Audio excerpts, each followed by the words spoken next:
मेरे 4 दांत खराब हो चुके हैं, पर मेरे दांत ऐसे सड़ क्यों रहे हैं? और डेंटिस्ट इसे कैसे ठीक करेगा? जब दांत में छेद हो जाता है या दांत काला पड़ जाता है तो इसे हम कैविटी या टूथ डिके कहते हैं। हम सबके दांतों पर ना बैक्टीरिया होता है। ये एक या दो नहीं होते हैं, बल्कि इनका पूरा खानदान होता है। बचपन में ही ये बैक्टीरिया हमारे मुंह के अंदर आ जाता है। इसी बैक्टीरिया की वजह से कैविटीज होती हैं, यानी दांतों में सड़न होती है। बैक्टीरिया हमारे ही फूड पर जिंदा रहता है, यानी जो हम खाना खाते हैं उस पर, और हमारे फूड में उनको सिर्फ चाहिए शुगर, और शुगर खाने के बाद ही बैक्टीरिया दांत को खराब कर पाता है। शुगर खाने के बाद बैक्टीरिया एक एसिड बनाने लगता है, और वह एसिड धीरे धीरे दांत में छेद कर देता है। हमारे दांत के ना 3 लेयर्स होते हैं। पहली लेयर होती है एनामल की। एनामल ना हमारे शरीर का सबसे ज्यादा हार्ड सब्सटेंस है। अभी तक शायद आपको ये लग रहा था कि हमारी हड्डियां सबसे ज्यादा हार्ड होती हैं, लेकिन ऐसा नहीं है। एनामल सबसे ज्यादा हार्ड होता है। अगर कैविटी एनामल तक ही होगी तो दांत को ठीक करना आसान भी होगा और इसके पैसे भी कम लगेंगे। और फिर आती है दूसरी लेयर, डेंटिन। हमारे शरीर में एनामल के बाद डेंटिन दूसरा सबसे ज्यादा हार्ड सब्सटेंस है। डेंटिन भी हड्डियों से ज्यादा हार्ड होता है। अगर कैविटी डेंटिन तक आ जाती है तो कैविटी तेजी से बढ़ने लगेगी, क्योंकि डेंटिन एनामल से कमजोर होता है। अगर इस पॉइंट पर आप कैविटी को ठीक करा लेते हैं तो आपका दांत पूरी तरह खराब होने से बच जाएगा। और फिर तीसरी लेयर शुरू होती है, पल्प। ये लेयर बहुत सॉफ्ट होती है। इस लेयर में खून आता है और ये लेयर डेंटिन खराब होने पर उसे ठीक करती है। अगर कैविटी पल्प तक आ जाती है तो दांत पूरी तरह खराब हो जाएगा। जितना पार्ट बाहर से दिखाई देता है उतने पार्ट को ना क्राउन कहते हैं। जितना पार्ट दिखाई नहीं देता है ना उतने पार्ट को रूट कहते हैं। ये था कैविटी और दांत के बारे में। अब ये देखेंगे कि कैविटी को ठीक कैसे किया जाता है। बैक्टीरिया का एसिड दांत को ना पिघला देता है, छेद कर देता है, या फिर दांत को पूरी तरह खराब कर देता है। अगर सिर्फ छेद हुआ है तो दांत अंदर से थोड़ा सा खाली हो चुका होगा। फिर दांत को भरा जाता है गोल्ड, सिल्वर या मेटल मिक्सचर जैसे मटेरियल से।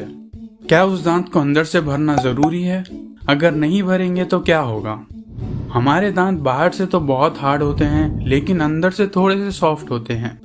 दांत अंदर से थोड़े से सॉफ्ट इसीलिए होते हैं ताकि वो प्रेशर को एब्जॉर्ब कर सकें, दबाव को झेल सकें। देखो यार, जब हम कुछ भी चबाते हैं ना, तब हमारे दांतों पर एक दबाव, एक प्रेशर बनने लगता है। अगर दांत अंदर से खाली होगा तो उस प्रेशर की वजह से दांत टूटने लगेगा, और यही होगा अगर हम दांत को अंदर से नहीं भरेंगे। इसीलिए दांत को अंदर से भरना बहुत जरूरी होता है। दांत को अंदर से भरने के बाद एक व्हाइट कलर का पेस्ट लगाया जाता है उस छेद को बंद करने के लिए। ये पेस्ट सीमेंट की तरह ही होता है जो सूखने पर बहुत मजबूत हो जाता है, और इस पेस्ट को सुखाने का तरीका बिल्कुल ही अलग होता है। ये पेस्ट सिर्फ यूवी लाइट में ही सूखता है, या फिर कुछ देर के लिए उस पेस्ट को धूप में रखना पड़ेगा और उसके बाद पेस्ट सूख जाएगा। जैसे ही पेस्ट सूख जाएगा दांत भी एकदम ठीक हो जाएगा। पहले उस दांत को साफ किया जाता है, फिर उस दांत को अंदर से भर दिया जाता है, और उसके बाद एक स्पेशल पेस्ट से छेद को बंद कर दिया जाता है।